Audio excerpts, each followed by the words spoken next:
Baik, adik-adik semua, seperti biasa ya, sebelum perkuliahan kita mulai, maka terlebih dahulu akan dilakukan presensi online. Sebentar saya share untuk ininya. Baik. Nah, ini adalah kode untuk presensi online hari ini. Silakan dimasukkan ke presensi dari ts.id kalian ya. 153464. Kelihatan? Kelihatan. Kelihatan, Mbak.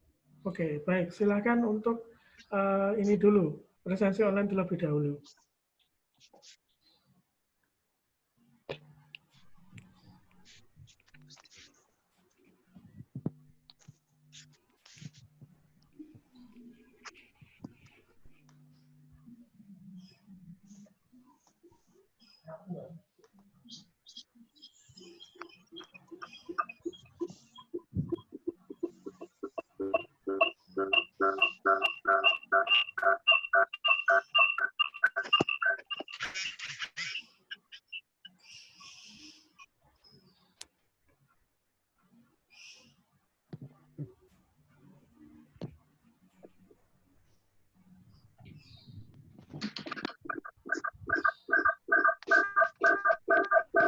Matiin sil.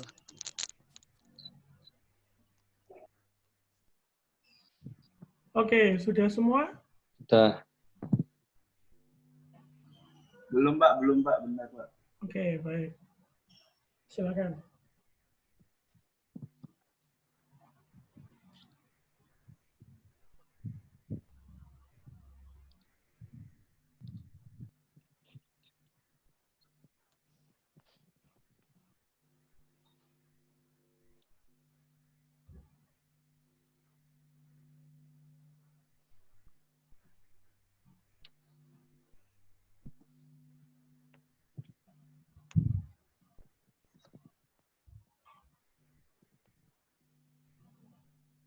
Sudah? Sudah, Pak. Oke, sudah ya? Sudah. Oke, adik-adik semua, sebelum kita mulai saya mute dulu ya. Semua saya mute, sehingga nanti tidak ada suara-suara apa namanya yang mungkin agak mengganggu. Nanti kalau silakan misalnya mau bertanya, nanti silakan di unmute sendiri ya. Kan bisa toh dari kalian? Bisa. Oke, terus ini nanti saya menjelaskannya adalah per slide. Jadi nanti tiap slide misalnya ada yang tanya, silakan langsung ditanyakan ya. Tapi setelah saya selesai menjelaskan per slide. Jadi satu slide misalnya ada yang tanyakan, silakan bertanya, terus kemudian lanjut ke slide selanjutnya. Oke, bisa dimengerti? Bisa. Oke, baik. Saya mute dulu ya untuk semuanya. Ya, Pak. Baik, adik-adik semua. Sebentar. Untuk hari ini materi kita adalah curve fitting. Atau misalnya dalam bahasa Indonesia adalah fitting kurva. Sebenarnya pengertian dari fitting kurva itu mengacu pada kondisi di mana ketika kita misalnya melakukan eksperimen, kemudian kita sudah memperoleh data, tentu biasanya data itu akan diplot di dalam sebuah kurva. Tapi permasalahannya adalah kita tahu atau tidak trennya seperti apa. Misalnya kita sudah terlanjur mengupload gitu ya, tapi ternyata kita trennya tidak sesuai dengan yang itu, atau misalnya data kita itu kok tidak bisa teratur itu ya, ada yang di sini, di sana, di sini, di sana. Nah, fungsi dari curve fitting itu adalah kita membuat sebuah persamaan lain di mana mendekati dari plot yang sudah dari data-data kita yang sudah diplotkan tadi. Artinya, ketika kita menggunakan curve fitting, kita bisa mengetahui tren dari kurva kita, kemudian kita juga bisa mendekati kurva kita dengan sebuah persamaan linear. Kalau misalnya trennya adalah tren linear. Seperti itu ya. Baik. Nah, sebenarnya definisi dari curve fitting ya, intinya adalah merubah dari data diskrit menjadi data kontinu. Kalau misalnya adik-adik masih ingat di pelajaran statistika, kan sekarang kalian juga mengambil ya. Nah, di statistika itu ada juga namanya data diskrit dan data kontinu. Jadi ini ketika kita ingin merubah dari sebuah data diskrit, artinya cuma data, misalnya data 1, 2, 3, 4 gitu, kemudian kita rubah menjadi data kontinu, misalnya Y sama dengan 4,3X plus C gitu ya, maka kita bisa menggunakan curve fitting untuk membuat data tersebut berubah dari data diskrit menjadi data kontinu. Kemudian curve fitting ini juga merupakan sebuah proses data smoothing, yakni proses pendekatan terhadap kecenderungan data-data dalam bentuk persamaan model matematika. Jadi fitting kurva itu kalau misalnya kita memiliki sebuah data di mana dia adalah trennya itu agak naik turun, kemudian tidak lurus gitu ya, maka curve fitting ini menjembatani agar data kita yang tadi naik turun, kemudian tidak beraturan itu menjadi lebih teratur. Nah, karena menjadi lebih teratur, tentu nanti akan kelihatan bentuknya, misalnya, oh ya, dia naik secara eksponensial, atau misalnya dia naik secara logaritmik, atau misalnya dia naik secara linear. Nah, itu kita bisa melihat dari ketika data tersebut sudah di-fitting, atau digunakan curve fitting ya, sehingga kita bisa mendapatkan data yang dinamakan dengan data smoothing, artinya data yang sudah diperhalus. Kalau misalnya sebelumnya tadi, misalnya datanya itu naik turun kemudian tidak beraturan, ketika sudah curve fitting, datanya menjadi lebih halus, artinya kita bisa melihat trennya sekaligus ya, misalnya dia naik atau turun itu bisa kelihatan dengan jelas. Kemudian proses ini juga dapat digunakan untuk keperluan interpolasi data.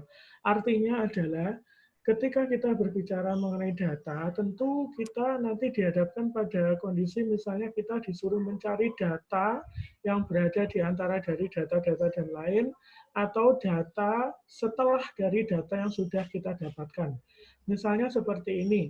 Misalnya saya memiliki data nilai X-nya adalah 1, 2, 3, dan Y-nya adalah 4, 5, 6. Nah, data ketika X sama dengan 1, berarti kan Y sama dengan Y, yaitu adalah 4 tadi ya. Nah, ketika X1, Y-nya 4, ketika X2, Y-nya 5, ketika X3, Y-nya adalah 6. Nah, bagaimana kalau misalnya ketika X-nya sama dengan 1,5? Nah, tentu kita akan mengira-ngira datanya nanti untuk Y-nya pasti berada di antara 4 dan 5 kan. Karena tadi kalau X1 kan sama dengan 4, X2 sama dengan 5. Jadi X1,5 pasti di antara 4 dan 5. Nah, inilah dinamakan interpolasi data. Artinya kita bisa mencari data yang berada di antara dua data yang sudah tersedia. Kemudian, kedua, selain interpolasi, itu kita juga bisa menggunakan ekstrapolasi.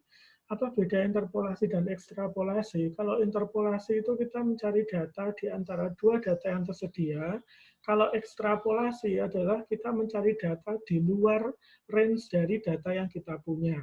Artinya misalnya data kita berhenti tadi di X sama dengan 3, hasilnya adalah Y sama dengan 6. Terus pertanyaannya adalah bagaimana ketika X sama dengan 4? Nah, kita juga bisa menggunakan yang namanya ekstrapolasi. Seperti itu. Jadi itu adalah beberapa kegunaan dari curve fitting. Oke, mungkin ada yang ditanyakan? Silakan, Dek.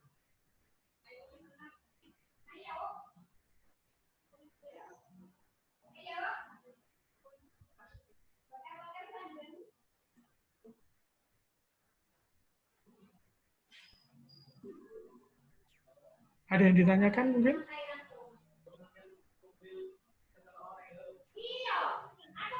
Enggak, Pak. Oke. Baik, kalau tidak ada, saya lanjutkan ya. Oke.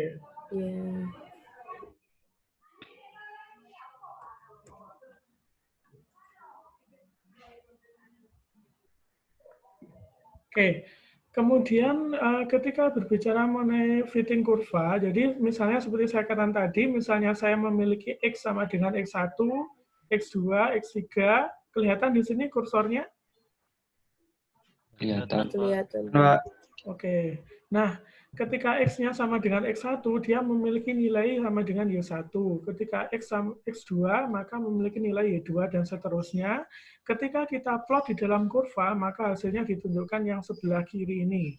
Nah, tentu data ini kan kita juga bingung juga apakah dia naik atau turun trennya ya, karena ada data yang di kiri, kanan, dan seterusnya.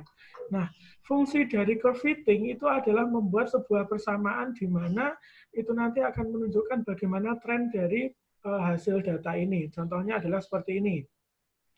Ketika saya menggunakan fungsi Y sama dengan fx, maka fungsi Y sama dengan fx ini ternyata dia mendekati hampir di semua titik dari data kita.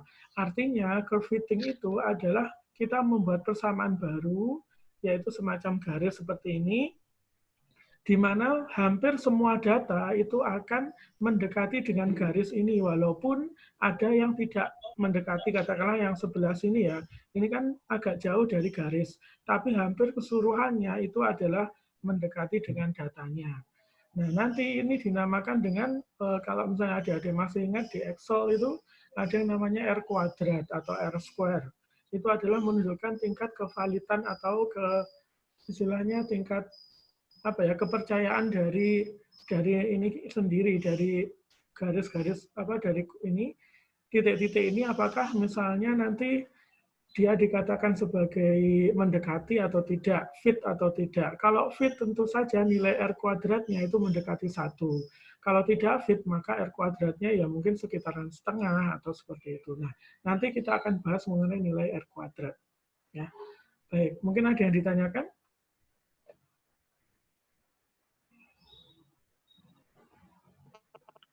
Enggak ada, Pak. Oke, baik. Kalau enggak ada, saya lanjutkan ya. Nah, sebenarnya curve fitting itu memang definisinya itu berangkat dari kenyataan bahwa ketika kita sudah memiliki data diskrit, artinya data diskrit itu data yang memang kita dapatkan dari sebuah eksperimen gitu ya, kemudian kita plot data tersebut, maka tentu kita akan berpikir bagaimana tren dari data tersebut. Apakah trennya itu naik misalnya, atau stagnan, atau naik turun, atau naik secara eksponensial, atau turun secara logaritmik, dan lain-lain. Nah, oleh karena itulah dibutuhkan sebuah fungsi di mana fungsi tersebut bisa diekstrak dari data tersebut berdasarkan data, sehingga kita bisa mencari estimasi data-data di antara data-data yang sudah ada. Nah, itulah dinamakan dengan fitting kurva. Fitting kurva, seperti saya katakan tadi, itu dibagi menjadi dua, yaitu adalah regresi dan interpolasi. Kalau yang regresi, itu maksudnya adalah mencari trennya dalam bentuk persamaan. Jadi nanti dinamakan regresi linear, karena regresi linear itu adalah ketika kita sudah ada data, kemudian kita plot data tersebut, maka kita disuruh mencari persamaan yang paling mendekati dengan data tersebut. Nah, persamaan itulah yang nanti dinamakan dengan persamaan regresi linear. Kemudian yang kedua itu adalah interpolasi, di mana interpolasi itu maksudnya adalah ketika kita ingin mencari nilai yang berada dari range yang sudah ada, atau bisa juga di luar dari range yang sudah ada. Seperti saya katakan tadi, dia adalah dikatakan ekstrapolasi. Oke, baik. Mungkin ada yang ditanyakan?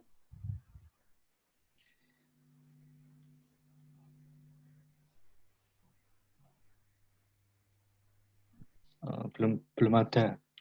Belum ada? Belum. Oke, baik. Saya lanjutkan ya.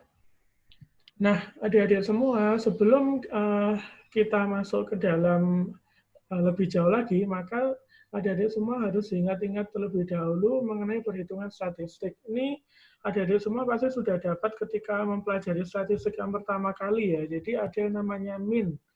Min kalau kita atau rata-rata itu adalah dinotasikan dengan Y bar atau X bar tergantung dari variabelnya X atau Y, di mana nilai Y bar itu adalah sama dengan sigma YI dibagi dengan N.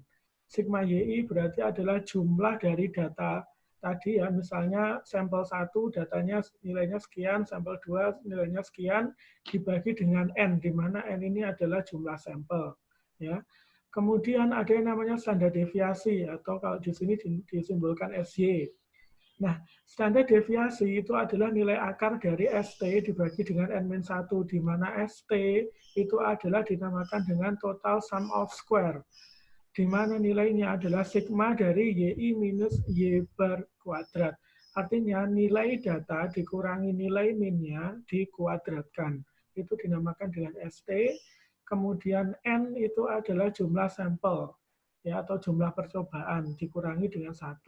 Sehingga ketika ini bisa saya tuliskan, sebenarnya SY itu sama dengan akar dari sigma YI min Y bar kuadrat dibagi dengan N-1, itu sama dengan SY, ya, atau standar deviasi. Kemudian kalau standar deviasi itu dikuadratkan atau SY kuadrat, kita memperoleh yang namanya varians atau variasi, ya. Sehingga variasi itu adalah sigma YI min Y bar kuadrat dibagi dengan N-1.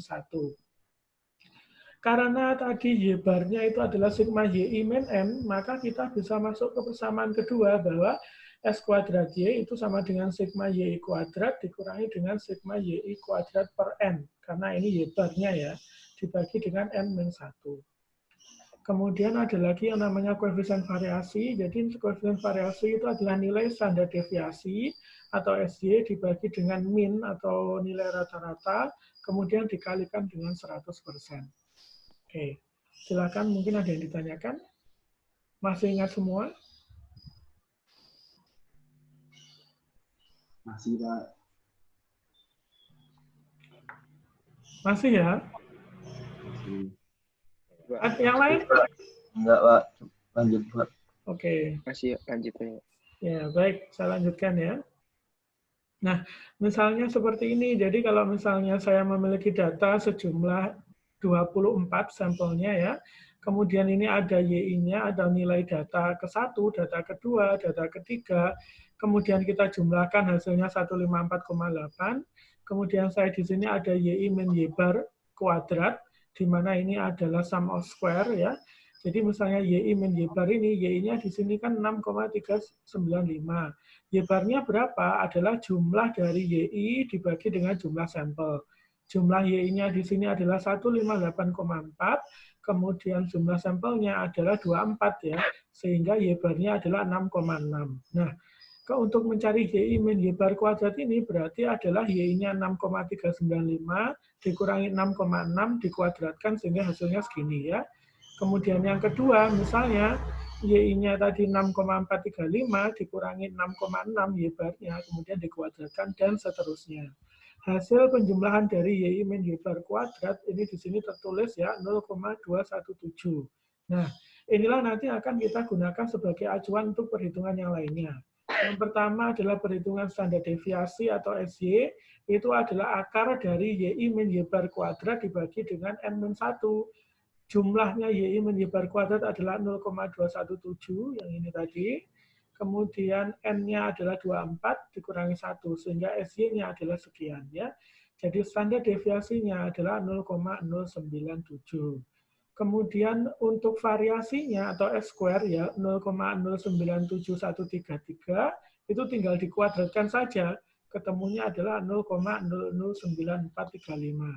Nah, ini adalah dinamakan variasinya. Kemudian yang terakhir, koefisien variasi ini adalah nilai dari SY dibagi dengan apa? 6,6 ini adalah nilai Y barnya. Jadi SY-nya di sini 0,097133, kemudian Y barnya karena 6,6, ya, dibagi 6,6 dikalikan 100%, ketemunya adalah 1,47%. Nah, ini adalah contoh ketika ingin mencari nilai Y bar atau nilai rata-rata, SY atau standar deviasi, S kuadrat Y atau variance, kemudian CV atau coefficient of variance. Baik, mungkin ada yang ditanyakan, silahkan. Enggak, Pak. Enggak, Pak. Masih belum. Oke, baik. Kalau tidak, saya lanjutkan, ya. Nah, sekarang kita masuk ke least square regression. Nah, sebenarnya yang kita bahas, ya, utamanya di sini adalah regresi linear dengan metode least square. Adik-adik semua, kira-kira arti least square itu apa, Dik? Kuadrat yang paling sedikit. Oke, kuadrat yang paling sedikit atau nilai dari kuadrat yang paling sedikit. Kuadrat dari apa? Nah, nanti kita akan lihat bahwa least square regression ini ada kaitannya dengan error. Jadi nilai pengurangan error terkecil nanti yang dinamakan dengan least square. Nah, jadi masalahnya adalah ketika kita memiliki data mentah diskrit seperti ini ya, ini kan ada naik, kemudian ada kiri kanan, jadi agak membingungkan ya, dia naik turun gitu ya. Kita bisa mendekati ya hasil seperti ini dengan misalnya polinomial atau misalnya least square. Kalau polinomial, karena dia adalah derajatnya lebih dari 1, maka bentuk kurvanya memang biasanya seperti itu ya, melengkung. Kemudian kalau least square itu dia selalu garis lurus. Ya. Nah, di sini adik-adik bisa melihat polinomial dia akan membentuk seperti ini. Ya. Kalau misalnya least square, maka dia membentuk garis seperti ini. Kalau menurut adik-adik, kira-kira mana yang lebih mendekati? Least square. Yang least square, Pak. Kenapa tidak polinomial?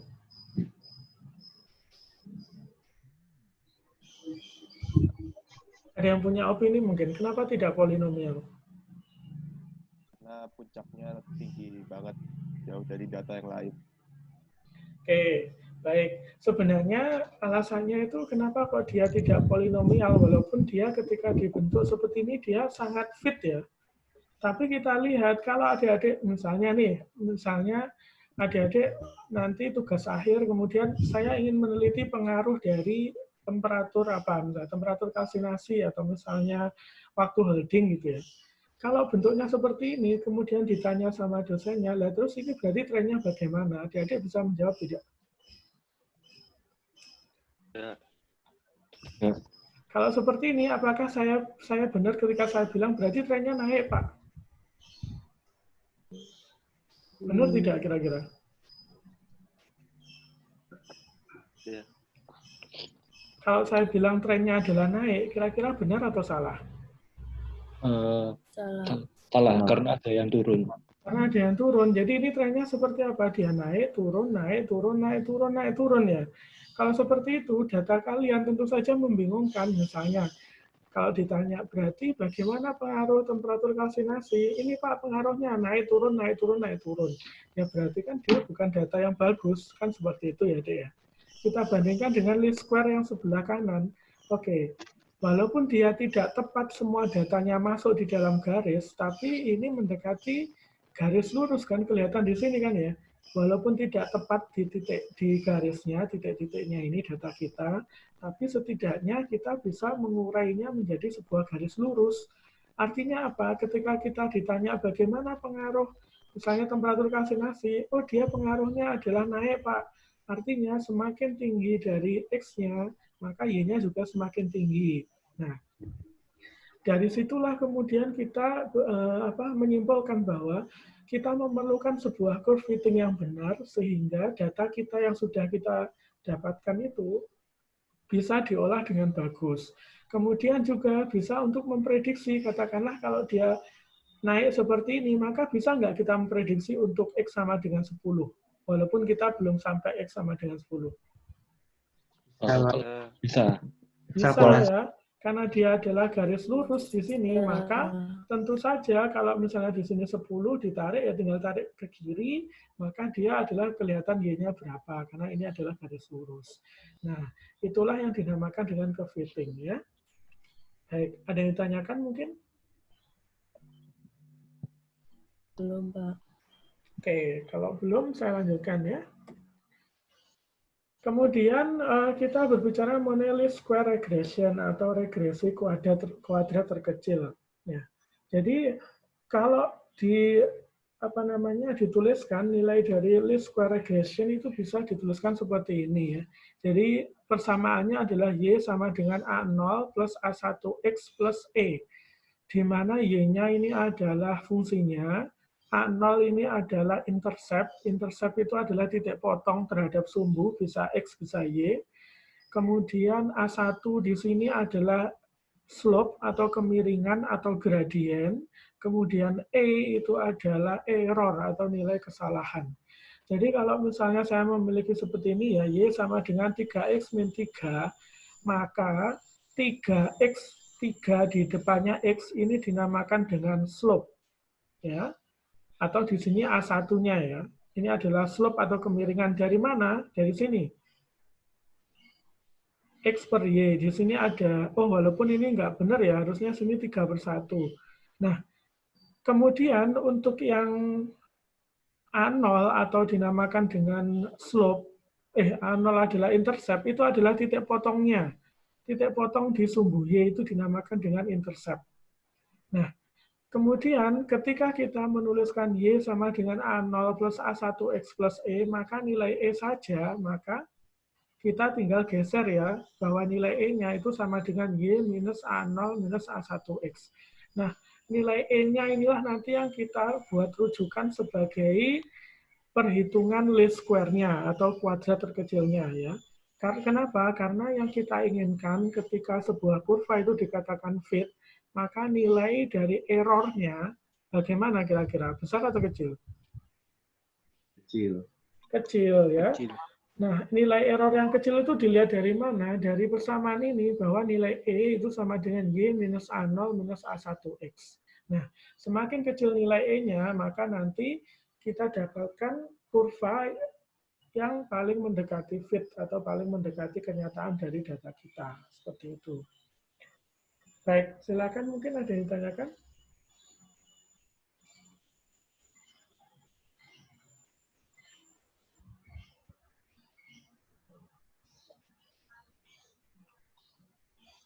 Ada?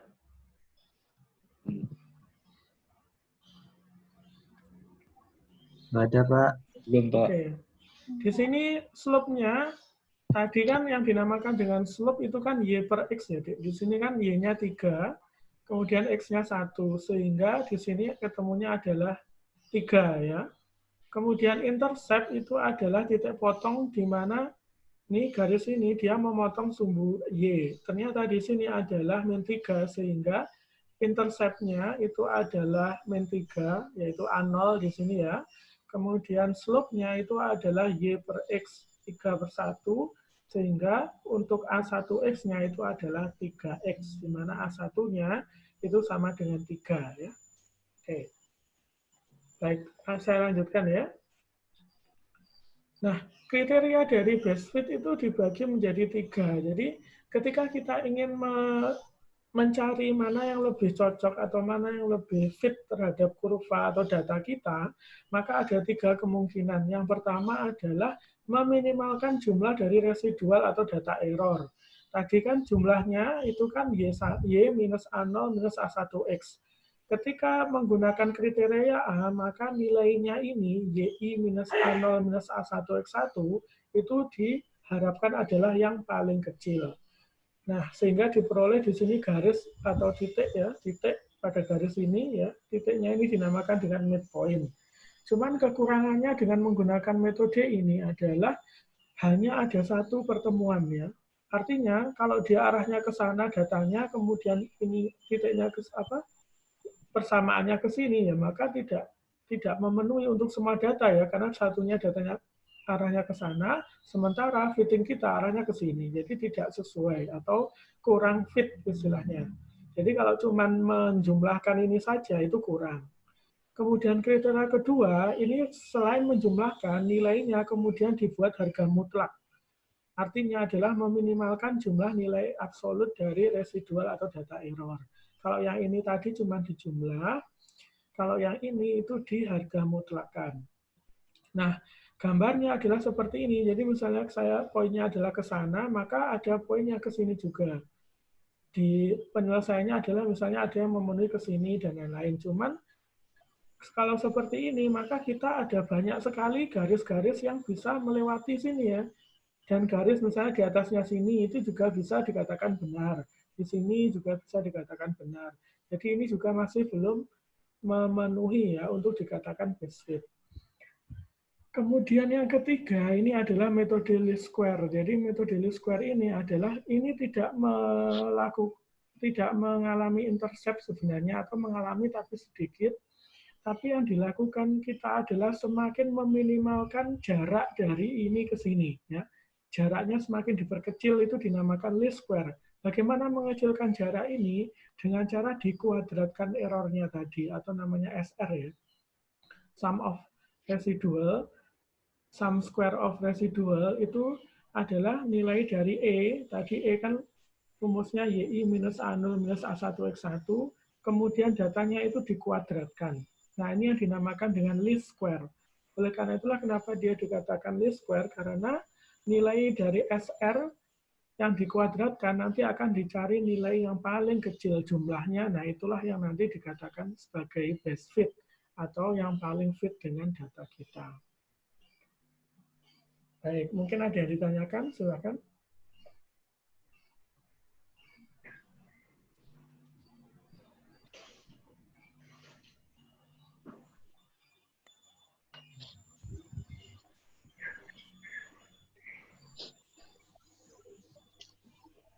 Ada? Belum.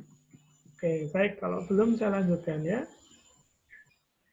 Nah, kemudian bagaimana perhitungan least square pada garis lurus? Jadi, tadi kan kita mengetahui nilai SR atau sum of residual, ya, sum square of residual, itu kan sama dengan YI minus A0 minus A1X1 kuadrat. Nah, kalau kita ingin mencari persamaan untuk ini, maka kita harus mencari nilai A0 dan nilai A1 ya. Nah, bagaimana mencari nilai A0 dan A1? Maka turunkan persamaan ini terhadap A1 dan A0. Nah, ini ketika del SR per del AO atau A0, maka kuadratnya menjadi di sini ya, kemudian minus sigma dari YI minus A0, kemudian minus A1X1. Kemudian del SR per del A1, maka minus 2 dikalikan sigma YI minus A0 minus A1 X1 dikalikan dengan X1. Karena di sini kan diturunkan terhadap A1, sementara di sini ada A1 X1. Kemudian agar dia menjadi minimum, maka nilai ininya itu harus sama dengan 0. Jadi 0 sama dengan sigma YI minus sigma A0 minus sigma A1 X1. Kemudian yang kedua, 0 sama dengan minus sigma YI XI dikurangi sigma A0 X1, XI dikurangi sigma A1 XI kuadrat. Nah, dari di sini, dari persamaannya ini, itu nilai sigma A0 di sini itu sama dengan N dikalikan A0, sehingga kita memperoleh rumus seperti ini, N kalikan A0 ditambah sigma XI AI, YI-nya kemudian ditaruh di kanan ya, sama dengan sigma YI, kemudian sigma XI A0 plus sigma XI kuadrat A1 sama dengan sigma XI YI. Persamaan ini dinamakan persamaan normal, dan penyelesaian dari persamaan normal ini adalah seperti ini. Jadi untuk A1 itu sama dengan N dikalikan sigma XI YI, dikurangi sigma XI sigma YI, dibagi dengan N dikalikan sigma XI kuadrat, dikurangi sigma XI kuadrat. Kemudian untuk A0 itu adalah Y bar minus A1 X bar. Nah, artinya apa, Dek? Jadi kalau untuk mencari A1, kita membutuhkan data sigma XI YI atau perkalian X dengan Y. Kemudian sigma XI, sigma XY. Sigma YI berarti adalah jumlah dari XI dan jumlah dari Y. Ya. Kemudian sigma XI kuadrat itu adalah jumlah dari XI kuadratnya, jadi dikuadratkan ya, per X. Kalau yang ini sigma XI dikuadratkan, kita jumlah XI-nya kemudian baru dikuadratkan. Jadi berbeda ya, kalau yang ini jumlah kuadratnya, kalau ini jumlahnya terus dikuadratkan. Kemudian A0 adalah sama dengan Y bar atau nilai rata-rata Y-nya, dikurangi dengan A1 X bar atau nilai rata-rata dari X bar-nya. Nah, dari situlah nanti kita bisa menghitung nilai A1 dan A0, baru kemudian dimasukkan ke persamaan. Baik, silakan, mungkin ada yang ditanyakan.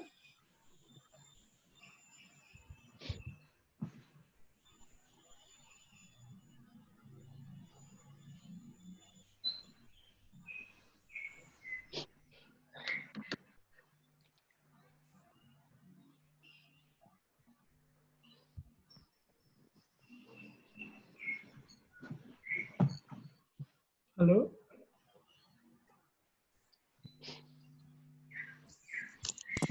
Belum, Pak. Belum ada, Pak. Belum ada? Belum, Oke. Pak. Kalau misalnya saya tanya kenapa ini minus 2, dari mana, Dek? Kenapa ini minus 2? Turunan terhadap A0. Kenapa? Turunan terhadap A0 ada minusnya itu, Pak. Oke, karena A0-nya bertanda minus. Sehingga di sini juga mengikuti menjadi minus 2. Oke, benar sekali. Oke, jadi bisa dipahami ya. Jadi dari sini nantilah kita mencari nilai A1, kemudian nilai A0 dengan menggunakan rumus 2 ini. Nah, nanti kita mencari untuk individualnya bisa mencari penjumlahan perkaliannya, kemudian penjumlahan masing-masing X dan Y, kemudian penjumlahan hanya X-nya kuadrat, dan juga penjumlahan X dikuadratkan. Inilah nanti kata kuncinya ya. Baik, saya lanjutkan. Nah, contohnya misalnya adalah seperti ini. Carilah persamaan linear dari tabel di samping dengan menggunakan metode least square. Jadi di sini ada berapa ini? 8 data ya. Kemudian ada nilai X-nya, kemudian nilai Y-nya. Seperti saya katakan tadi, kalau kita menggunakan metode least square, berarti kita harus mencari nilai X, kemudian nilai Y, kemudian X bar, ya, X kuadrat, dan juga XI, YI, atau perkalian X dan Y, ya. Nah, di sini X-nya, di sini totalnya adalah 360, kemudian Y-nya totalnya 5.135, kemudian X1 barnya, ya, kuadrat, mohon maaf, X1 kuadrat, 20.400, dan perkalian keduanya, perkalian ini artinya adalah 10 kali 25, 20 kali 70, seperti itu ya. Kemudian kalau yang ini, maka X-nya ini dikuadratkan ya, 100, kemudian 20 kuadrat 400, dan seterusnya. Nilai dari XI-Y-nya totalnya adalah 312.850. Nah, bagaimana untuk menyelesaikannya? Pertama kali, kita mencari komponennya dulu ya. Seperti ini ya, kita sudah ada data XI, YI, XI kuadrat sama XI, YI, maka X bar-nya, bagaimana X bar? Tentu saja jumlah dari X dikurangi dengan jumlah sampel ya. 360 dibagi dengan 8, ketemunya adalah 45. Kemudian untuk Y bar-nya bagaimana? Jumlah Y dibagi dengan 8, karena jumlah sampelnya juga 8. Sehingga 5135 dibagi 8 sama dengan 641,875. Bagaimana mencari A0? Tadi A0 adalah N, N-nya 8. Kemudian sigma XI, YI di sini ya. Jadi 312.850 dikurangi sigma XI 360. Kemudian sigma YI 5135. Dibagi dengan N dikalikan sigma XI kuadrat di sini adalah 20.400. Kemudian dikurangi dari sigma XI karena di sini 360 dikuadratkan. Ketemunya adalah 19, ya. Kemudian nilai A0-nya bagaimana? Jadi nilai A0-nya itu adalah tadi Y bar minus A1 X bar. Y bar-nya berapa? Y bar-nya adalah 641,875. Kemudian X bar-nya, A1-nya itu adalah 19, ya, 47024. X bar-nya itu adalah 45. Sehingga ketemunya adalah minus 234,2857. Nah, tadi persamaannya ya, Y sama dengan A0 plus A1X plus E. E ini dianggap 0, karena kan kita inginnya paling fit ya, sehingga errornya dianggap 0. Nah, di sini ketemunya sehingga Y sama dengan A0 adalah minus 234,2857, ditambah A1-nya adalah 19,47 sekian, V, karena di sini saya bukan X tapi V, jadi tinggal diganti V. Kalau di sini X, maka di sini juga X sama saja. Nah, kalau di plotting seperti ini, data kita yang asli, yang ini ya, ini 25, 70, ini kan di plotting di sini ya.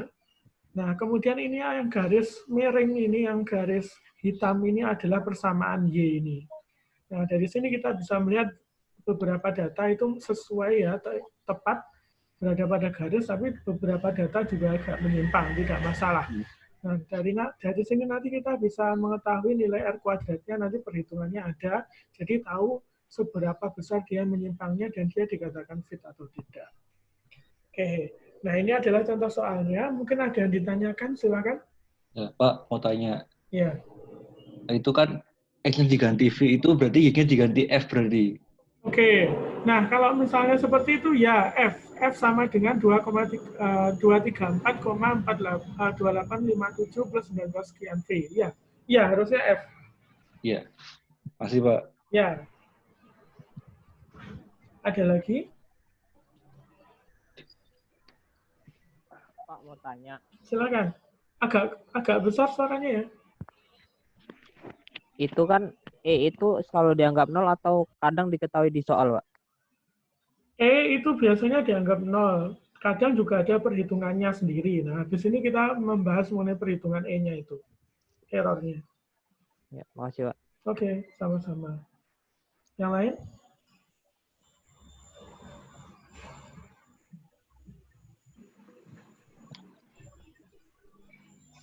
Oke, baik. Kalau tidak ada, saya lanjut ya. Nah, ini yang saya katakan tadi. Jadi, perhitungan error. Jadi, perhitungan errornya itu adalah ada yang dinamakan dengan nilai standar error estimasi atau SY per X, di mana SY per X itu adalah nilai dari akar SR dibagi dengan N-2.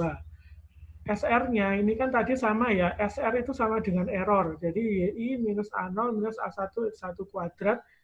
Nah, ini jumlah least square-nya tadi.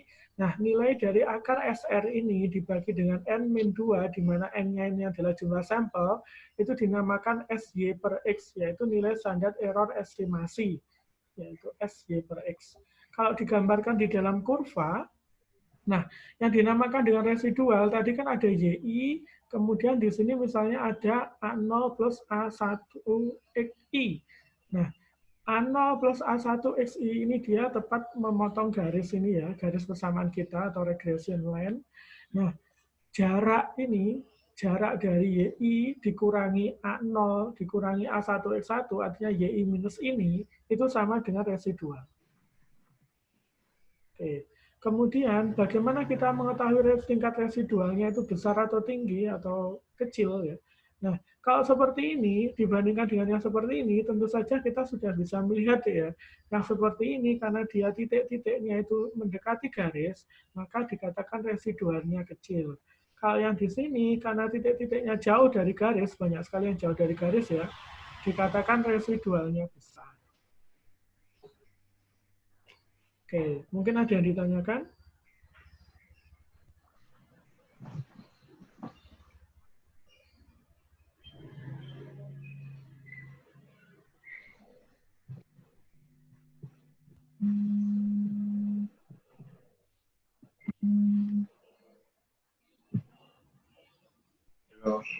Oke, kalau belum, saya lanjutkan ya. Oh, wes. Om.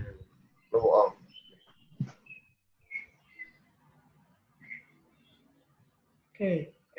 Nah, perhitungan error selanjutnya ini adalah ketika kita ingin mencari nilai R. Jadi adik-adik semua kalau pernah menggunakan fungsi Excel ya, di Excel itu ada yang namanya fitting curve juga. Artinya ketika kita mempunyai data, kemudian kita plot di Excel, maka kita bisa melihat nilai R square-nya atau R kuadratnya. Nah, R kuadrat di situ dinamakan dengan koefisien determinasi, kemudian R itu adalah koefisien korelasi, di mana nilai R kuadrat itu sama dengan ST min SR dibagi dengan ST. Ada yang masih ingat tadi ST apa?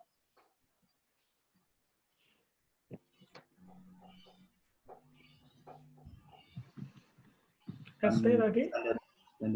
Total of sums Square. Total dari sum square ya. Artinya adalah nilai YI minus Y bar, jumlah dari YI minus Y bar kuadrat. Ya. Nah, dikurangi dengan SR, di mana SR-nya tadi adalah YI minus apa? Masih ingat?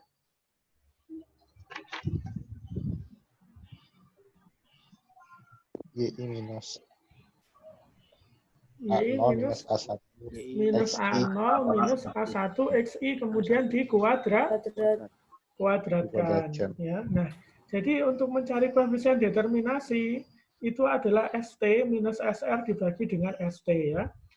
Nah, dikatakan bagus itu ketika nilai R kuadratnya itu sama dengan R yang di sini sama dengan 1. Artinya kalau sama dengan 1, maka nilai SR-nya haruslah 0. Ya. Kenapa? Karena ST per ST itu adalah pasti 1. Kalau di sini 0, maka ST per ST kan tinggal. Sehingga R kuadratnya adalah sama dengan 1. Ketika R kuadratnya sama dengan 1, dia dikatakan 100% datanya itu sama atau didekati dengan persamaan regresi linear. Nah, ini yang saya katakan tadi. Jadi, kalau nanti adik-adik memplotting kurva di Excel, itu ada menu pilihan fitting curve. Tolong dilihat nilai R square-nya. Kalau R square-nya itu adalah misalnya 0,5, kemudian satunya itu adalah 0,9, maka yang lebih valid adalah ketika R kuadratnya sama dengan 0,9. Artinya apa? 90% data itu didekati dengan persamaan tadi, persamaan regresi linearnya. Seperti itu ya. Kemudian nilai R itu, kalau ini koefisien korelasi, sebenarnya bisa langsung dari akar ini, tapi kalau mau dijabarkan lebih panjang seperti ini ya. Oke, biasanya yang kita cari itu R kuadrat, bukan R. Ya. Karena nilai R kuadratnya inilah yang menunjukkan seberapa dia fit ke dalam persamaan linear atau regresi linear yang sudah kita buat. Oke, ada yang ditanyakan mungkin?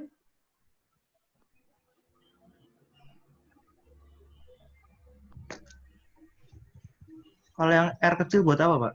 Oke, R kecil itu adalah koefisien korelasi sama saja untuk mengetahui seberapa dia bagus juga untuk fitting. Jadi kalau yang paling bagus itu nilai R square sama dengan R, sama dengan 1. Tapi biasanya sering digunakan itu koefisien determinasi atau R square-nya, bukan R-nya. Sama kayak misalnya standar deviasi dengan varians itu. Kalau standar deviasi kan misalnya SY, variansnya kan S kuadrat Y. Seperti itu. Terima kasih, Pak. Oke, sama-sama. Baik, saya lanjutkan ya. Nah, ini adalah contohnya. Jadi tadi, data yang sudah ada tadi, ya data sama ya ini ya. Nah, dari data tadi kan kita memiliki XI, kemudian memiliki YI, di mana XI-nya jumlahnya 360, YI-nya jumlahnya adalah 5135. Nah, kita membuat data baru, yaitu adalah A0 plus A1 X1. A0-nya kan tadi sudah diketahui deh ya. A1 kan juga sudah diketahui di slide yang ini tadi. Nah, ini ya. A0-nya adalah minus 234, kemudian A1-nya adalah 19, ya. Nah, dari sini kita mencari nilai A0 plus A1 X1 ya. Kemudian kita juga mencari nilai sum of square-nya, jadi Y minus Y bar kuadrat. Kenapa kita mencari nilai A0 plus A1 X1?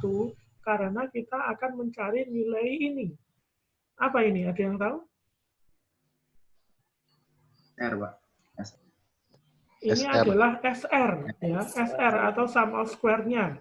Karena ini nanti dicari ya nilai SR ini, jadi harus dicari nilainya. Seperti saya katakan tadi, kenapa kok harus mencari A0 plus A1 X1? Karena ketika sudah dapat ini, kemudian kita ingin mencari ini, maka tinggal kurangkan dengan YI-nya. YI minus ini, itu hasilnya ini. YI minus A0 minus A1 X1 ya. Jadi YI dikurangi A0 dikurangi A1 X1. Dari mana itu? Kita balik lagi sebentar nih. Ya.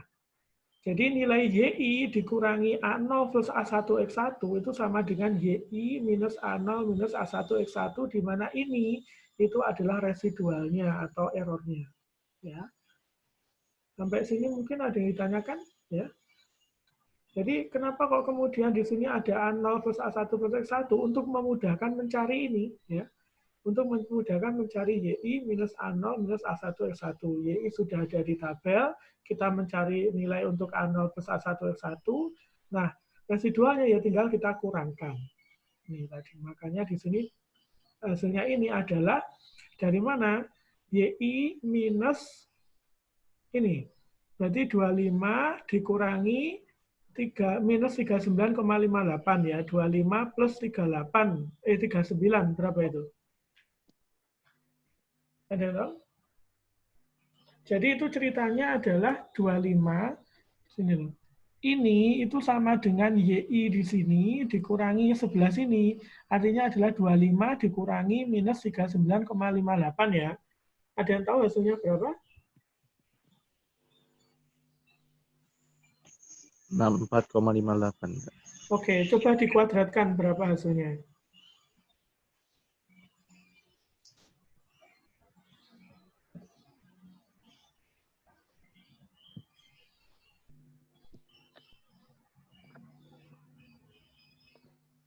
Ada yang sudah ketemu? 4170,5764. Oke, nah itulah makanya di sini dapatnya adalah 4171. Dari mana?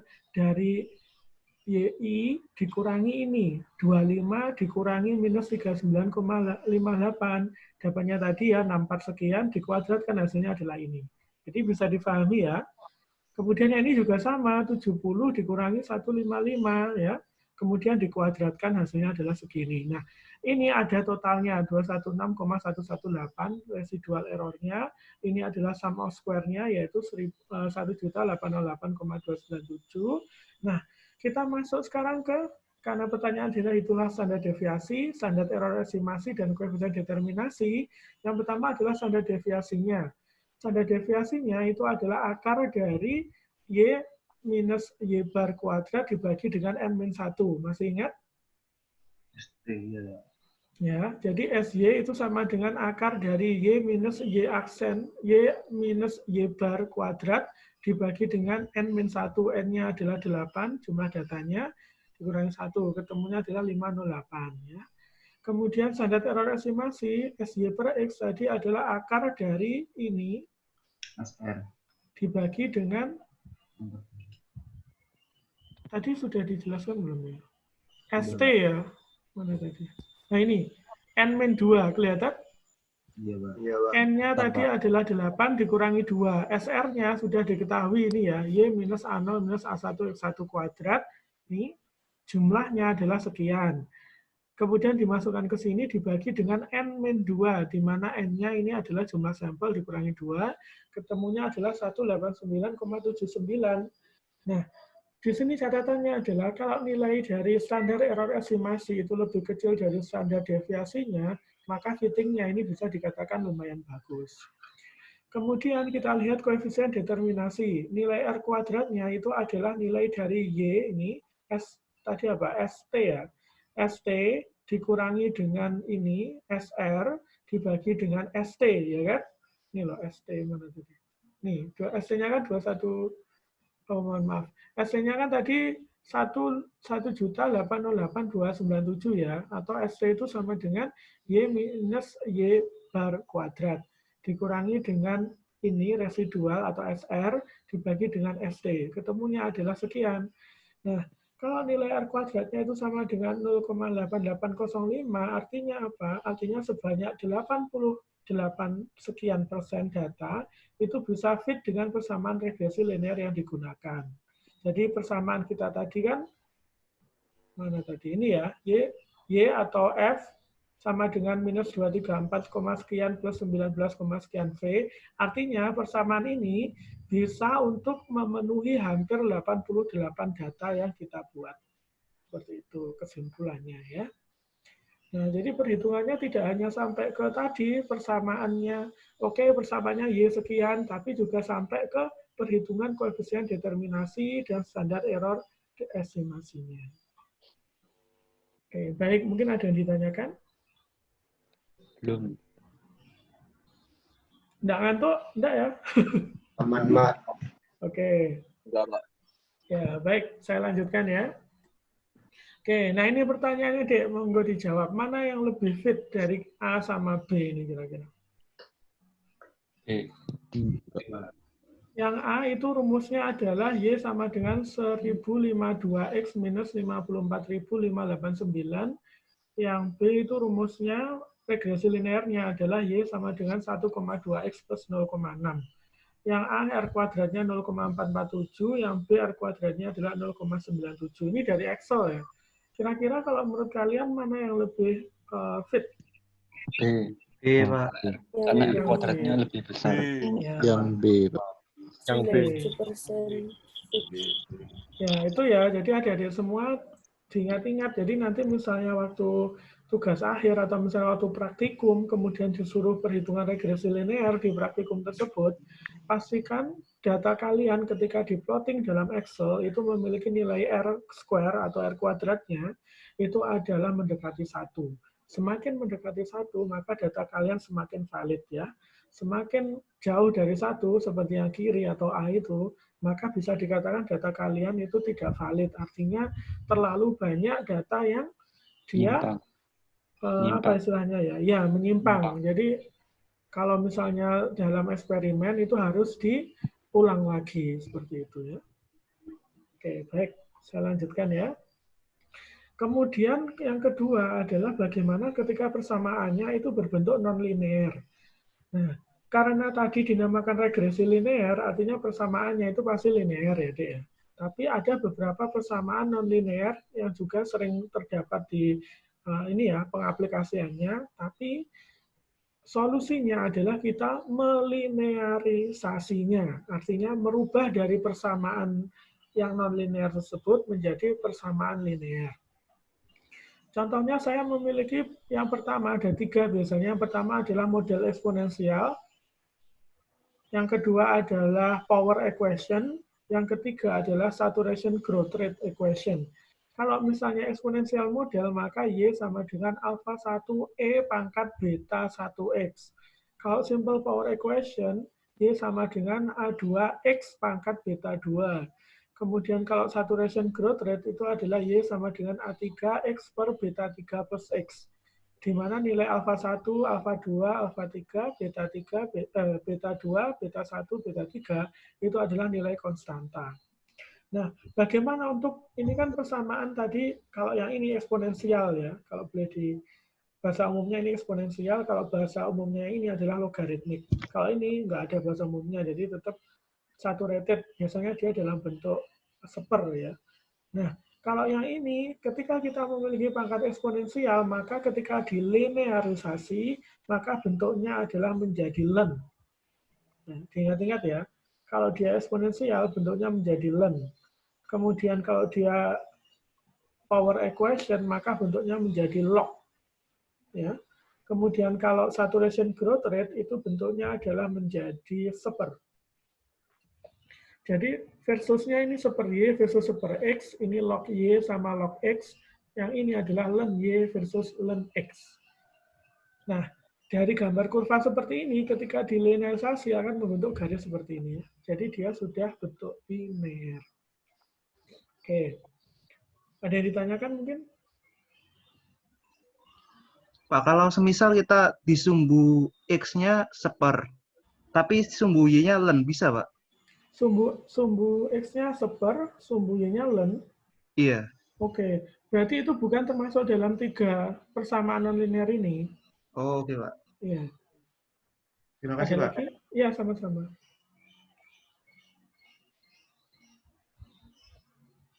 Oke, baik. Kalau tidak ada, saya lanjutkan ya. Nah, jadi tadi ini adalah proses linearisasinya. Yang pertama tadi eksponensial Y sama dengan alpha 1E pangkat beta 1X. Ketika dilinearisasi membentuk persamaan baru len Y sama dengan len alpha 1 plus beta 1X. Berarti A0-nya yang mana? Kalau dalam tadi regresi linear least square itu. A0-nya yang mana, Dik?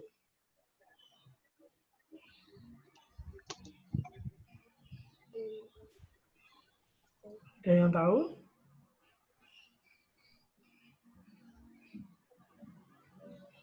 A0-nya len A1, Pak. Len A1. Len A1. Oke, terus kemudian A1-nya? Beta 1. Oke, benar sekali. Bisa dipahami ya. Karena kan tadi Y sama dengan A0 plus A1X gitu kan ya. A0-nya tentu adalah len A1, kemudian beta 1-nya ini adalah A1 ya. Kemudian kalau persamaan power atau logaritmik Y sama dengan alpha 2X pangkat beta 2, ketika dilinearisasi membentuk log Y sama dengan beta 2 log X plus log alpha 2. Nah, ini berarti adalah apa? Yang tadi A0-nya yang mana? Log A2. A0-nya adalah log A2, benar sekali. Kemudian nilai A1-nya itu adalah beta 2 ya. Kemudian kalau pertumbuhan laju pertumbuhan jenuh atau saturation growth rate, awalnya Y-nya sama dengan alfa 3X per beta 3 plus X, ketika dilinearisasi membentuk seper Y sama dengan beta 3 per A3 seper X plus seper alfa 3. Artinya nilai A0-nya adalah seper alfa 3, kemudian nilai dari alfa 1-nya, A1-nya, mohon maaf, itu adalah beta 3 per alfa 3. Oke, seperti itu ya. Ada yang ditanyakan mungkin? Ya, tidak ada, Pak. Oke, baik. Kalau tidak ada, selanjutnya ya. Nah, ini adalah contohnya. Dengan menggunakan persamaan logaritmik, tentukanlah persamaan regresi linear dari tabel di samping. Nah, awalnya kita memiliki tabel cuman X1. Ini jangan dilihat ya, lognya ke kanan jangan dilihat dulu. Kita cuman data ini, XI, YI saja. Kemudian I-nya ini adalah jumlah sampelnya ya. Nah, kita tahu bahwa kalau persamaan logaritmik, maka rumusnya adalah Y sama dengan alfa 2 X pangkat beta 2. Kemudian ketika dirubah menjadi log Y sama dengan log alfa 2 plus beta 2 log X gitu kan ya. Di mana Y-nya itu menjadi log Y, alfa, A0-nya itu sama dengan alfa 2, kemudian A1-nya itu adalah sama dengan beta 2. Nah, seperti yang kita katakan tadi, kan ketika kita ingin mencari A1, maka N dikalikan sigma XI YI ya. XI YI-nya tapi sudah berubah, karena dia dirubah dalam log, maka di sini juga log, dan log ya. Yang pertama adalah log X1. Jadi ketika sudah ada data X1, rubah log X1-nya berapa ya. Jadi log 10 1 gitu ya. Kemudian log Y1 log 25 1,3 sekian. Kemudian log X1 kuadrat. Nah, ini berarti adalah nilai dari log dari X1 dari log 10 dikuadratkan sama dengan 1. Kemudian yang kanan ini adalah perkalian log X1 dan log X1 dan X2. Mohon maaf. Log X1 dan Y1. Jadi log perkaliannya di sini berarti 1 dikalikan 1,3, hasilnya adalah 1,3 dan seterusnya. Kemudian kita memiliki nilai total penjumlahan log, kemudian penjumlahan log X, log Y, kemudian log X kuadrat, kemudian sama log X, log Y. Sama kan dengan ini tadi adik ya. Jadi sigma XI YI itu sama dengan sigma dari log XI, log YI ya. Kemudian sigma XI berarti adalah sigma log XI. Kemudian sigma YI itu sama dengan sigma log YI. Artinya, pertama kali kita mencari nilai X bar. X bar kita gunakan yang di sini atau yang di sini? Yang kiri atau kanan, Dek? Kanan. Yang kanan ya, karena ini semua sudah dikonversi ke dalam log ya. Sehingga yang di sini penjumlahan lognya 12,606 dibagi dengan 8. Nih ya. 1,5757. Y-nya juga sama, lihatnya dari log sini ya, penjumlahan log ternyata adalah 2,5644. A1-nya bagaimana? A1-nya ini tadi kan N dikalikan sigma X1, sigma XI YI ya. N-nya adalah 8, sigma XI YI, kita lihat ke yang sigma log I, log XI, log YI. Ketemunya adalah 33,622, sehingga di sini 33,622, kemudian dikurangi dengan sigma XI-nya, di sini 12 sekian, sigma Y-nya 20 sekian, sehingga ketemunya adalah sekian, X1-nya 1,9. A0-nya juga sama, karena A0-nya adalah Y bar minus A1 X bar, maka Y bar-nya itu adalah tadi di sini 2,56 ya, kemudian dikurangi dengan X bar dikalikan dengan 1,9 tadi adalah dari A1-nya, ketemunya adalah sekian ya. Sehingga rumusnya adalah log Y sama dengan 0,5620 plus 1,9842 log X. Tapi diingat-ingat ya, adik-adik semua ini belum selesai. Kenapa? Karena ini adalah persamaan lognya, yang ingin dicarikan persamaannya ya. Persamaan yang non-linearnya. Tentu saja di sini kita bisa melihat bahwa nilai alfa 2, ya di sini alfa 2 ini adalah A0, berarti adalah 10 pangkat minus dari A0. Ya. Alfa 2, karena di sini log A2 sama dengan A0 ya, sehingga A2-nya adalah anti-log, yaitu 10 pangkat minusnya. Ya, 10 pangkat minus A0, jadi 10 pangkat minus 0,5620, kemudian beta 2-nya ini dia berubah atau tidak? Jawabannya adalah tidak. Kenapa? Karena alfa 1 sama dengan beta 2 di sini. Sehingga rumusnya F-nya, karena di sini variabelnya F ya, yang Y-nya, itu sama dengan 0,274 kalikan V pangkat 1,9842. Oke, nah ini adalah persamaan terakhirnya ya. Jadi dalam bentuk Y, misalnya Y sama dengan 0,274 X pangkat 1,9842. Oke, silakan mungkin ada ditanyakan.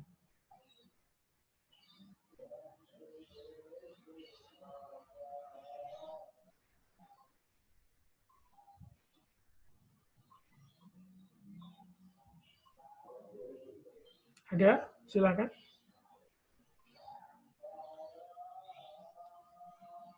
Berarti nanti hasil kurvanya itu yang gambar B, Pak. Nah, hasil kurvanya itu sebenarnya kalau ininya model, yang ini kan model log, jadi ini adalah ketika sudah dilinearisasi. Ini adalah kurva kita yang sebenarnya. Dari hasil XI, YI itu yang seperti ini. Ternyata kan sebenarnya bentuknya ini kan dia bukan linear kan, karena dia melengkung. Maka dari itu kita mencari linearisasinya terlebih dahulu, kemudian terakhir kita mencari persamaan untuk yang melengkung ini. Linearisasinya adalah log Y ini, persamaannya. Ketika dia dirubah dalam logaritmik, ya hasilnya adalah awalnya seperti ini, 0,274 itu yang 11 ini. Terima kasih, Pak. Ya, silakan yang lain.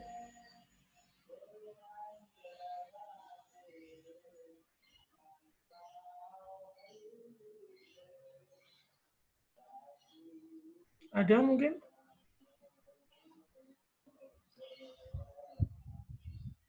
Belum, Pak. Baik. Kalau belum saya lanjutkan ya. Kemudian selanjutnya adalah regresi nonlinear atau polinomial. Nah, kalau regresi nonlinear atau polinomial ini kita berangkatnya sudah bukan pangkat 1 tapi pangkat 2 ya. Terutama contohnya adalah polinomial order 2. Di sini Y sama dengan A0 plus A1X plus A2X kuadrat plus E.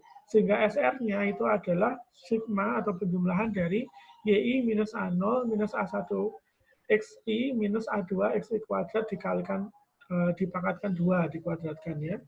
Sama, jadi diturunkan parsial terhadap A0, kemudian terhadap A1, dan terhadap A2.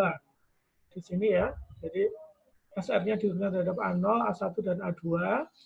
Kemudian set nilainya menjadi 0. Ketika ini sudah dikonversi ke sama dengan 0, hasilnya adalah seperti ini.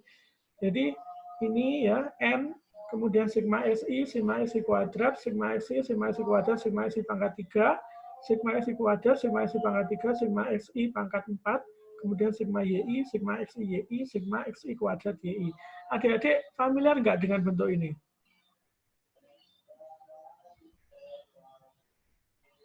Ada yang familiar dengan bentuk seperti ini? Matriks, Pak. Nah, ketika kita berbicara mengenai sebelum ETL kemarin kan kita istilahnya mencari nilai A0, A1, A2 kalau di sini ya, atau X1, X2, X3 kan dengan bentuknya kan seperti ini ya. Nah, ini nanti juga sama. Jadi kalian bisa menggunakan metode misalnya Cramer atau misalnya eliminasi Gauss atau misalnya yang apa kemarin terakhir Gauss-Seidel ya, dengan menggunakan Gauss-Seidel untuk mencari nilai A0, A1 dan A2-nya. Nah, kemudian persamaan umumnya adalah seperti ini ya. Jadi Y sama dengan A0 plus A1X plus A2X kuadrat plus sekian AM XM plus E. M-nya ini menunjukkan derajatnya, ya, ordernya. Kemudian nilai standar errornya itu adalah SR dibagi dengan N dikurangi M plus 1. Kalau misalnya order 2, maka M-nya adalah 2. Order 3, M-nya adalah 3, dan seterusnya. Ya. Nah, kita lanjut ya langsung ke contoh soalnya, jadi biar lebih mudah dipahami. Jadi misalnya ada nilai seperti ini, maka carilah persamaan regresi linear, standar estimasi, dan koefisien korelasinya. Ya. Nah, misalnya di sini ada X X-nya jumlahnya ini adalah 6 ya, karena 0, 1, 2, 3, 4, 5, 6 ya.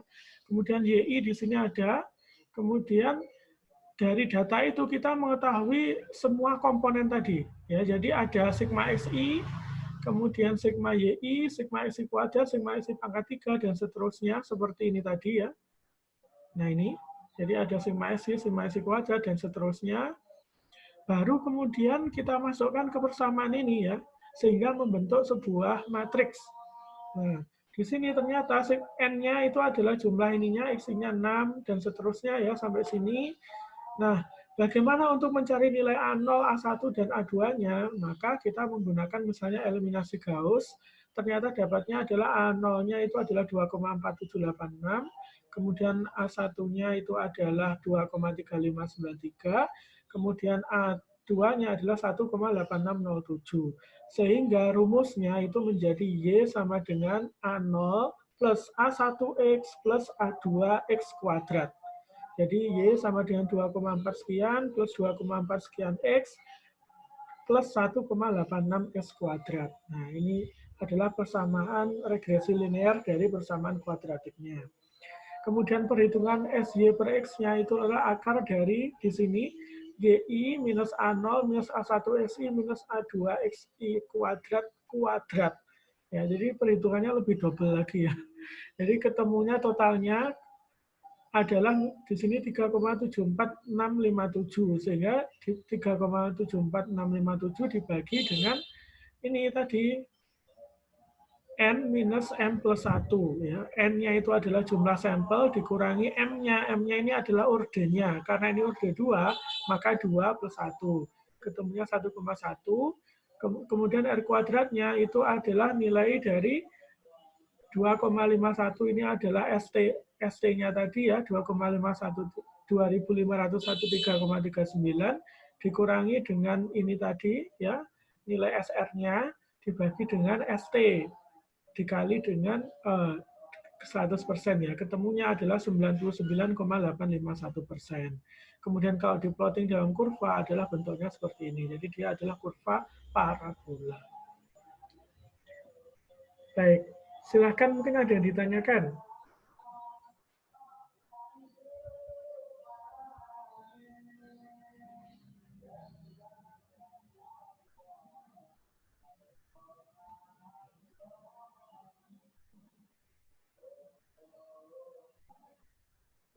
Ada yang ditanyakan mungkin? Kita, Pak. Oke. Bisa dilanjut atau mungkin masih bingung? Kalau masih bingung, nggak apa-apa, tanya aja, Dek.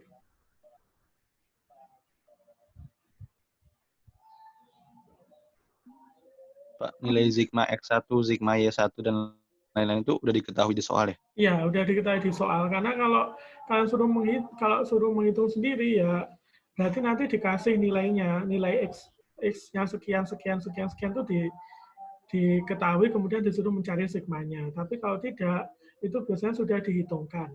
Karena kan banyak sekali yang harus dihitung, karena ini kan kuadrat 2 ya.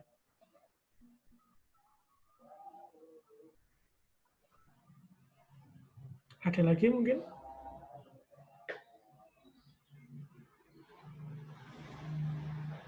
Pak. Oke, baik. Kalau cukup saya lanjutkan ya. Masih semangat ya? Ya, Pak. Ya. Makasih, Pak. Ya, mohon maaf ya, nggak bisa ketemu karena gara-gara corona ini. Ya, Pak, enggak apa-apa. Ya. Oke, semoga semua sehat-sehat selalu ya. Amin. Amin. Oke. Baik, kita lanjutkan lagi ya. Ya, Pak. Selanjutnya adalah multiple linear regression. Nah, multiple linear regression ini adalah ketika kita mencari sebuah fungsi, tapi X-nya itu lebih dari satu variabelnya. Jadi ada X1, ada X2 dengan 1Y. Beda dengan yang tadi ya, kalau yang tadi ini kan dia ada X1 dalam bentuk kuadrat ya, ada persamaan kuadrat. Kalau yang ini persamaannya derajat 1 semua, tapi jumlah X-nya itu lebih dari 1. Jadi ada X1, ada X2. Tapi tidak kuadrat, jadi cuma derajat 1 ya. Nah, kalau seperti itu bagaimana? Seperti kalau misalnya untuk multiple linear regression, itu untuk error standarnya adalah SR dibagi dengan N dikurangi M plus 1 ya. M-nya ini adalah jumlah variabelnya. Kemudian tadi dari Y-nya, karena kita memiliki SR-nya untuk multiple linear regression itu adalah YI minus A0 minus A1 X1 minus A2 X2 dikuadratkan. Sehingga untuk mencari SR-nya ya, ini dikuadrat untuk mencari nilainya del SR per del A0 sama del A1 dan del A2. Nah, untuk multiple linear regression nanti bentuknya menjadi seperti ini. Jadi N, kemudian sigma X1, sigma X2, sigma X1, kemudian sigma X2, sigma X1, sigma X1, X2, dan seterusnya. Kemudian ini nanti hasilnya ya, A0, A1, A2 yang ditanyakan, dan ini adalah pada sumbu kanannya, ada YI, X1 YI, X2 YI. Nah ini sama saja, nanti juga menggunakan perhitungan untuk mencari nilai A0, A1, dan A2-nya dengan menggunakan misalnya eliminasi Gauss. Nah, contohnya adalah seperti ini. Jadi misalnya saya memiliki nih, X1-nya sekian, X2-nya sekian, Y-nya adalah sekian. Saya memiliki 2X ya, 2 variabel X, kemudian ada 1 Y. Maka untuk mencarinya ya, di sini ada Y, kemudian ada X1, ada X2, kemudian ada X1 kuadrat, ada X2 kuadrat, X1, X2, X1Y, dan X2Y. Kenapa kok seperti ini? Karena inilah nanti yang dicari. Ya. X2, X1, kemudian X1, X2, ya, didapatkan dari sini tadi ya, X1, X2, kemudian X1Y, dan seterusnya. Nah, tadi di sini N ya, apa ini? 6 ini adalah N-nya di sini. Nih, N ya.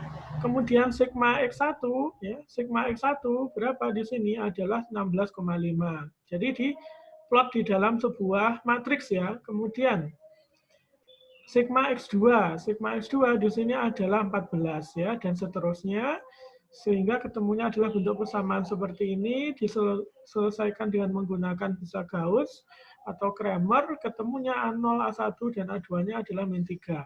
Ya, A0-nya adalah 5, A1-nya 4, dan A2-nya adalah min 3, sehingga rumusnya atau persamaannya itu Y sama dengan 5 A0 ya, kemudian plus A1, 4, X1 dikurangi 3. Kenapa? Karena A2-nya minus E3, minus 3, X2. Sehingga rumusnya menjadi Y sama dengan 5 plus 4 X1 minus 3 X2. Nah, ini adalah ketika kita menggunakan multiple linear regression. Artinya variabel X-nya itu tidak cuma 1, tapi 2, Y-nya itu adalah 1. Baik, silahkan mungkin ada yang ditanyakan.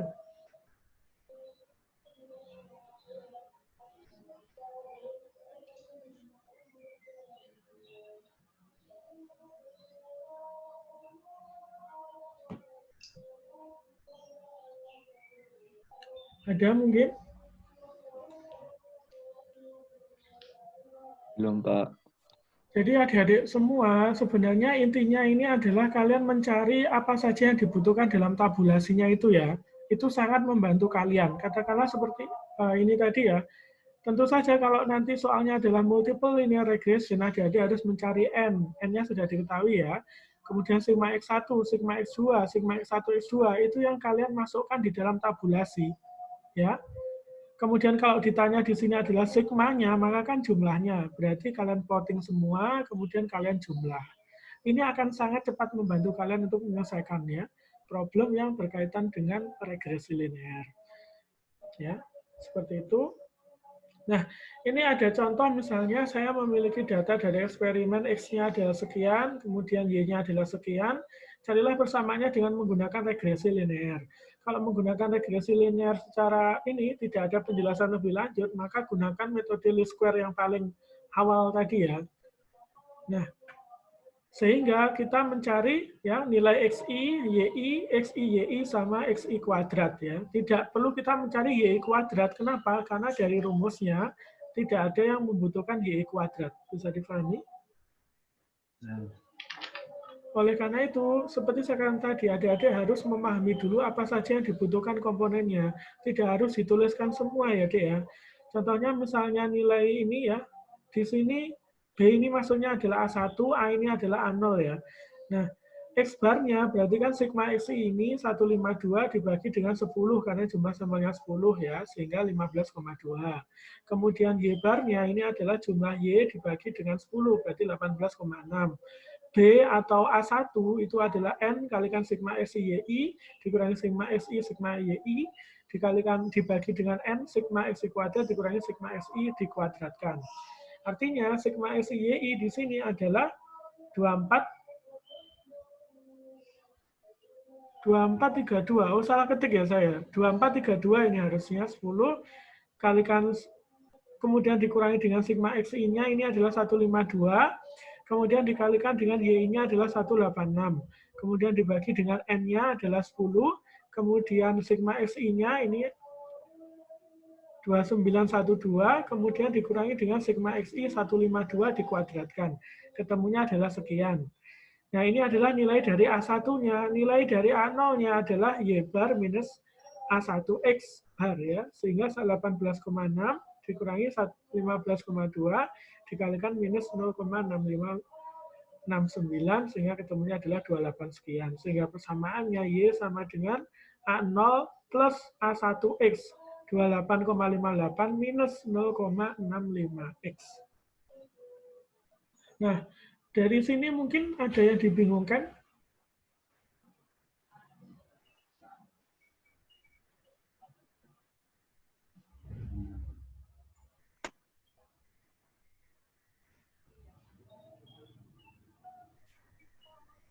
Ada yang bingung mungkin? Nggak apa-apa, bilang saja deh.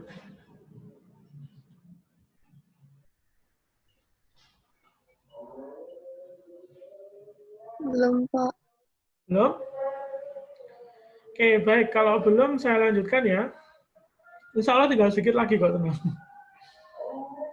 Oke, nah ini contohnya yang kedua, misalnya saya memiliki X-nya sekian, 1, 2, 3, 4, 5, kemudian Y-nya adalah 0,5, 1,7, 3,4, 5,7, dan 8,4. Kemudian pertanyaannya adalah tentukan persamaan regresi linear apabila diasumsikan trennya adalah logaritmik dan eksponensial. Ya. Kalau logaritmik menggunakan pendekatan log, eksponensial adalah menggunakan pendekatan len. Nah, kalau logaritmik, jadi logaritmik kan rumus akhirnya adalah Y sama dengan alfa dikalikan X pangkat beta gitu ya. Kemudian dikonversinya adalah log Y sama dengan log A plus beta log X. Nah, karena seperti ini, maka kita mencari nilai log X, kemudian log Y, log X, log Y, dan juga log X kuadrat. Nah, sama seperti contoh soal sebelumnya ya.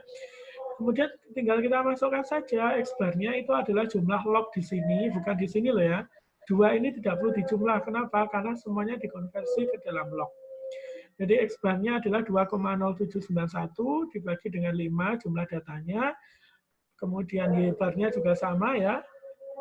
Kemudian perhitungannya A1-nya ketemunya sekian, A0-nya sekian. Baru setelah itu kalian rubah ke dalam persamaan logaritmik ya. Jadi tadi nilai A0-nya adalah sama dengan log alfa ya. A0 di sini sama dengan log alfa. Kalau A0-nya adalah sudah diketahui minus 0,3024, maka nilai A0-nya itu adalah log alfanya, yaitu minus, nilai A0, nilai alfanya itu adalah antilog, jadi 10 pangkat minus 0,3024. Ketemunya adalah 0,4984. Kemudian alfa satunya sama dengan beta nggak berubah ya, karena di sini adalah beta sama dengan alfa 1.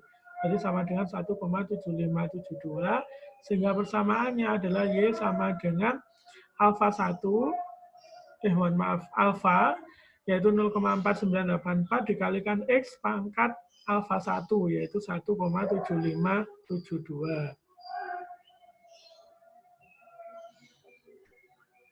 Baik, mungkin ada yang ditanyakan?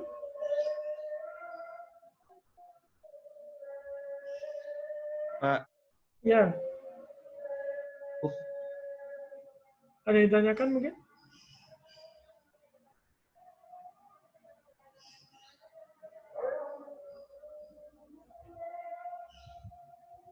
Oke, baik. Kalau tidak ada, saya lanjutkan.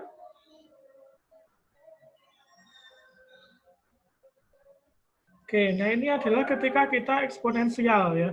Jadi kalau eksponensial apa saja yang dibutuhkan? Jadi fungsi eksponensialnya adalah Y sama dengan alfa pangkat dikalikan E pangkat beta X gitu ya. Ln Y sama dengan ln A plus beta X ya. Kemudian kita cari apa saja yang dibutuhkan. Jadi XI, YI, kemudian XI kuadrat, ln YI, kemudian sama XI ln YI. Kenapa? Karena di sini ya tadi XI ln YI, kemudian di sini ada XI ya, sigma XI ln YI dan seterusnya. Dari situ kita bisa mencari dari nilainya untuk X bar, kemudian Y bar dan seterusnya.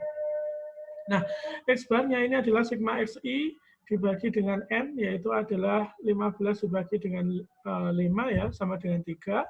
Kemudian Y-nya itu adalah sigma ln YI di sini. Jadi kita tidak mencari YI, tapi kita mencari ln-nya. Ya. Di sini adalah sigma ln YI dibagi dengan N, sama dengan 0,99. Kemudian A1-nya adalah N kalikan sigma XI YI, dikurangi sigma XI dikalikan sigma ln YI, dibagi dengan N, kalikan sigma XI kuadrat, dikurangi sigma XI kuadrat. Jadi yang berubah di sini hanya Y-nya ini tidak digunakan, tapi yang digunakan adalah ln Y. Kenapa? Karena Y-nya dikonversinya adalah menjadi ln Y. Ya. Kemudian A0-nya di sini adalah Y bar minus A1 X bar, ketemunya adalah minus 1,06575. Nah, tadi kan di sini ln A itu sama dengan A0, sehingga alfanya saja maka adalah bagaimana? Kalau ln A-nya itu sama dengan A0 sama dengan sekian, maka kalau kita ingin merubah ln di apa kan? X di E, Pak. Di E pangkat. Ya, benar sekali. Jadi alfanya itu adalah E pangkat berapa? Minus sebentar. Ln alfa sama dengan A0 sama dengan 0,34. Ini salah ya, salah ketik ya, bukan 0,34 tapi adalah minus 1,06575 ya. Yang di sini. Jadi alfanya ini adalah 0,34, ini hasil dari E pangkat minus 1,06575 ya.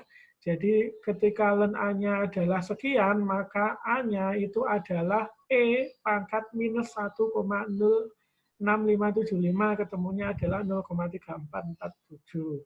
Kemudian beta tidak berubah di sini karena beta sama dengan alfa 1, sehingga sama dengan ini ya. 0,6852, sehingga persamaan regresinya adalah Y sama dengan A0, mohon maaf, Y sama dengan A0 ditambah A1X ya. Di sini berarti adalah 0,34 dikalikan E pangkat 0,6852 X. Baik, silakan mungkin ada yang ditanyakan.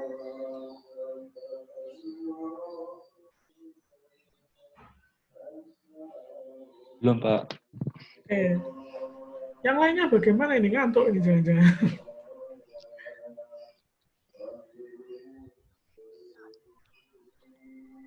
Ada yang ditanyakan mungkin? Enggak, Pak. Enggak. Oke. Baik, kalau tidak ada, ini materi terakhir sudah. Ya. Oh, itu terakhir. Ya, jadi ini materi terakhir tadi, contoh soalnya. Nah, sekarang adik-adik semua, sebelum kita selesaikan ya untuk ini, saya tunjukkan, sebentar. Nah, di sini adik-adik semua ada, sebentar ya.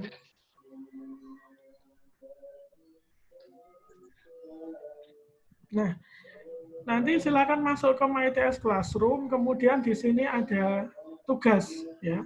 Jadi dari materi yang sudah saya jelaskan barusan, di sini ada tugas, silakan nanti untuk dikerjakan ya.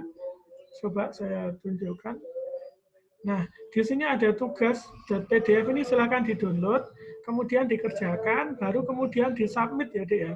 Di sini nanti ada namanya add submission. terakhirnya saya harapkan adalah hari ini jam 2. Kira-kira bisa tidak? Enggak, Pak. Bisa. Saya yakin bisa. Nggak banyak kok soalnya ya, cuma 3. Jadi silakan nanti dikerjakan. Untuk PPT-nya juga silakan sudah saya share sejak kemarin. Jadi silakan di-download di sini. Sebentar. Nih ya, PPT PowerPoint pertemuan 10 yang saya baca tadi, yang barusan saya jelaskan itu ada di sini, silakan di-download.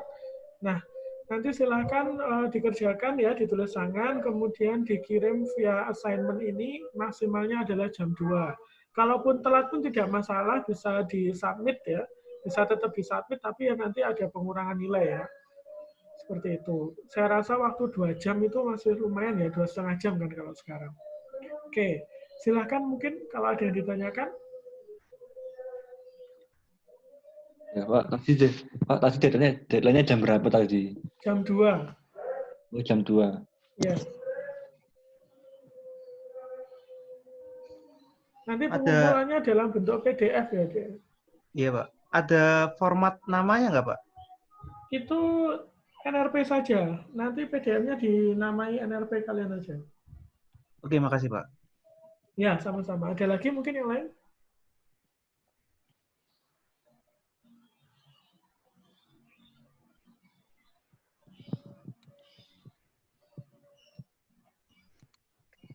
Nggak ada? Belum ada, Pak. Oke, baik. Kalau tidak ada, saya rasa sampai di sini dulu ya untuk pertemuan hari ini. Semoga adik-adik semua ya mengertilah sedikit demi sedikit ya. Insya Allah nanti bisa. Nanti ketika mengerjakan soal kalian akan akan terbiasa nanti untuk mengerjakan. Jadi silakan nanti dicoba dikerjakan untuk soalnya ya. Saya tunggu sampai jam 2. Kemudian insya Allah kita ketemu lagi minggu depan ya di hari biasa ya. Mohon maaf kemarin Kamis saya tidak bisa. Kalau misalnya ada pertanyaan silakan bisa WA saya ya. Di luar forum ini juga tidak apa-apa. Dan saya harapkan nanti semua mengumpulkan ya. Karena itulah nilai tugas kalian nanti ya. Jadi jangan sampai ada yang tidak mengumpulkan. Ya, Pak mau tanya lagi. Ya, silakan. Itu pengurangan nilainya, kalau mengumpulkan itu pengurangan nilainya kayak seperti itu per jam atau berapa? Ya, ya istilahnya ya berbeda aja karena memang kan waktunya kan sudah disediakan 2 jam lebih ya, jadi harusnya bisa. Kalau telat pun tidak masalah, tetap bisa disubmit kok. Oh, ya masih Pak. Ya, sama-sama. Pak Ya, kerjanya di kertas apa ya, Pak? Silakan Bebas. bisa di kertas apapun, kemudian di di scan itu ya, kemudian dibuat PDF. Nah, PDF-nya itu yang diupload. Oke, Pak. Makasih, Pak. Ya. Silakan mungkin ada yang lain.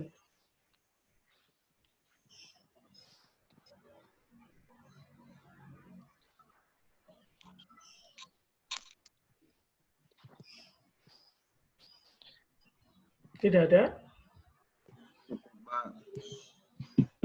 Ya, Pak. Oke. Kalau tidak ada, saya akhiri sampai di sini deh ya. Terima kasih sekali sudah ikut join meeting hari ini. Semoga adik-adik semua sehat ya, dimanapun kalian berada sekarang. Ya, dan semoga juga corona ini segera berlalu sehingga kita bisa kuliah seperti biasa ya. Amin. Baik, saya akhiri ya, Dek ya. Insya Allah kita ketemu lagi minggu depan. Assalamualaikum warahmatullahi wabarakatuh. Waalaikumsalam. Makasih, Pak. Ya, sama-sama. Makasih, Pak. Sama-sama.